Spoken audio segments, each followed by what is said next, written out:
Graduated from Westside High School in 2003.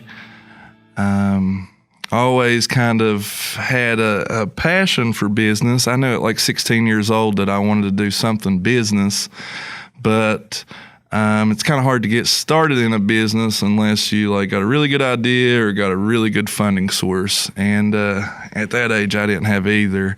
So we did college, went to WU for 2 years, Concord for 4. Ended up with 3 bachelor degrees, history degree, a geography mapping degree, education, social studies specialization degree. After that, came back, tried to get a job my first year. Social studies teachers are a dime a dozen, so couldn't get a job. So I still had a little bit of time and money I'd set back, so I decided to go to vocational school over here at Pineville, and I took carpentry. And it was the first time I'd ever actually, I was good in school, so, it's like books, get a degree and stuff like that. But, I was 24 years old and didn't have a skill, like with your hand skill. And I went back and took that and learned more in that 1 year of vocational school than I did 6 years of college, or at least I felt like I did. More practical stuff that I could use. So that right there kind of let me see that I knew that I wanted to do something with my education, but I also like getting out and working, actually, with your hands and things like that. So during that time right there, that's when there's about from 2009 till 2011, I couldn't get a job. There was a lot of social studies teachers, a lot of the old coaches are social studies teachers, and I just couldn't get my foot in the door. So I was sitting there one day. I had another friend of mine that he'd been in and out of the coal mines already since he graduated with me, and he'd be employed doing good, laid off, employed doing good, laid off. And he had told me that he had went and got a SNAP card, a food stamp card, as most people know it.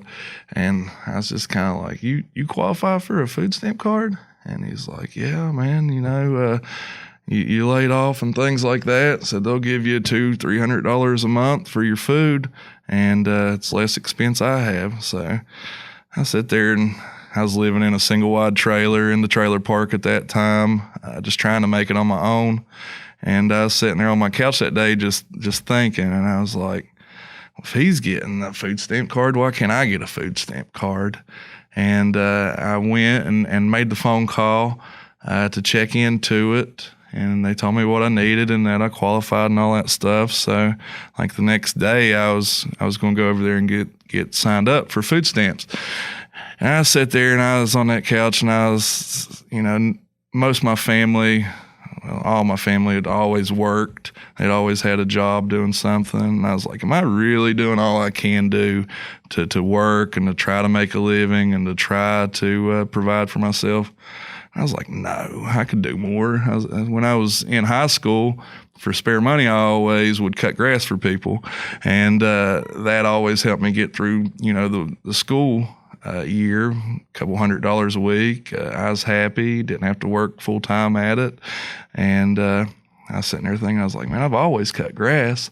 I was like, let me try this maybe. So that's back when we had Channel 2 and you had free advertising on Channel 2. So I made me an ad on Channel 2. I hand painted me probably 10 or 15 signs, just experienced lawn care, reasonable prices. I put some ads in the Weekly Trader and the old Mountain Trader, and within the first week, I already had a few jobs. The first year, I think we had 10 clients, and like I said, that was 2010 was my first year.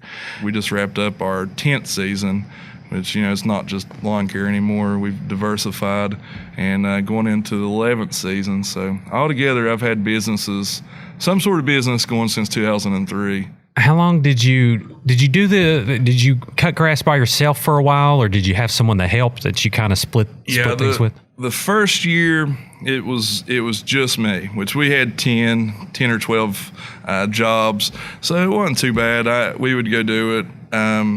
I was trying to substitute teach at the time, so sometimes you would get a lot of work substitute teaching, and sometimes you might only get 1 or 2 days a week work substitute teaching. So a lot of times it was evening time. I'd take my dog out with me a lot of times. We had a Labrador and tie her up over on the edge of the woods and stuff, and then just mow her weed eat all evening. So the first year it was just me. The second year, we came back and I don't know, I guess the word of mouth from the first year and just the fact that there's a need for people to do this kind of work. But we went from like 10 customers to about 50.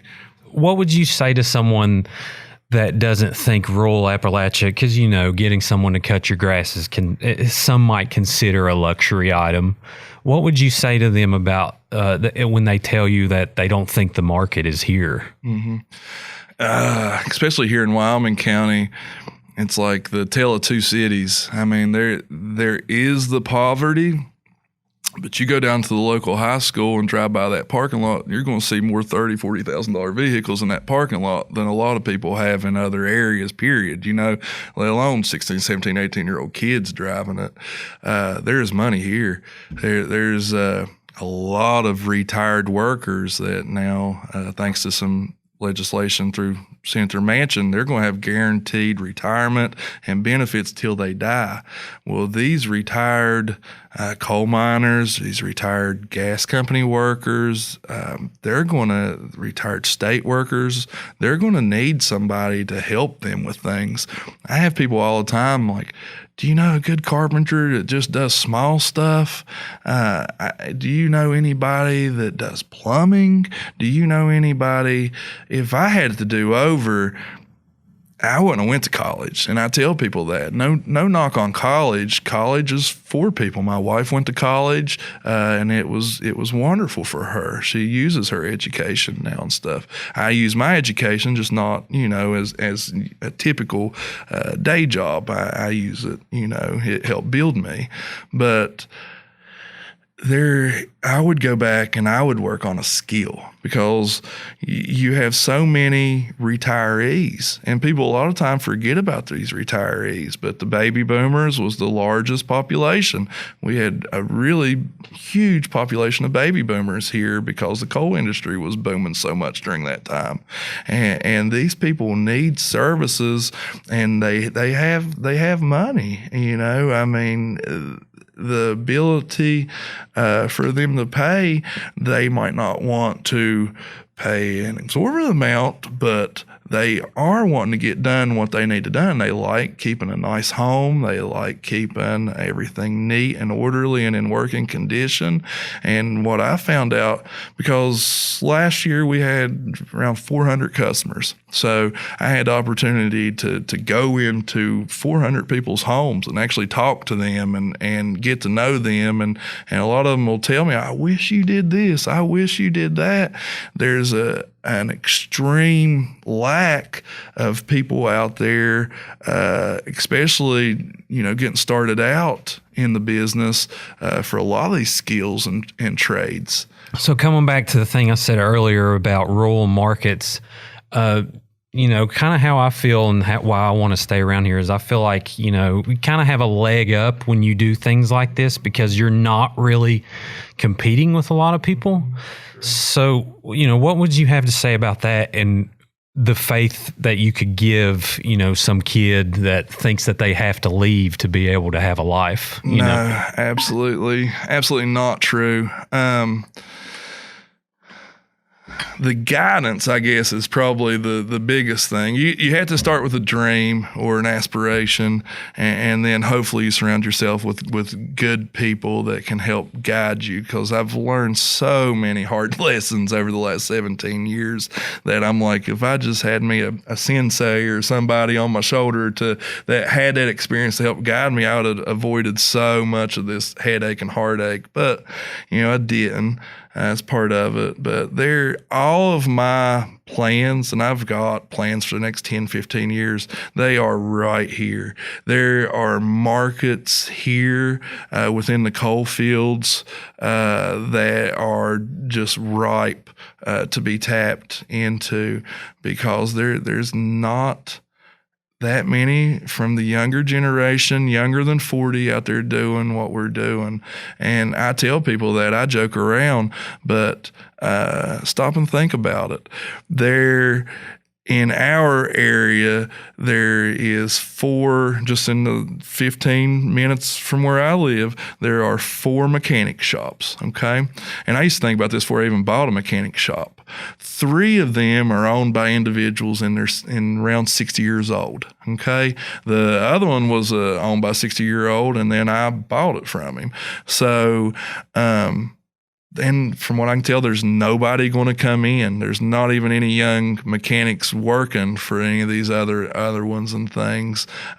So these people are going to retire eventually. I mean, think about a lot of the established businesses in our area.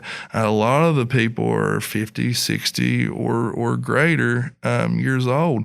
So, I mean, if you just get out there, and a lot of it's proving to people that you're willing to do what it takes.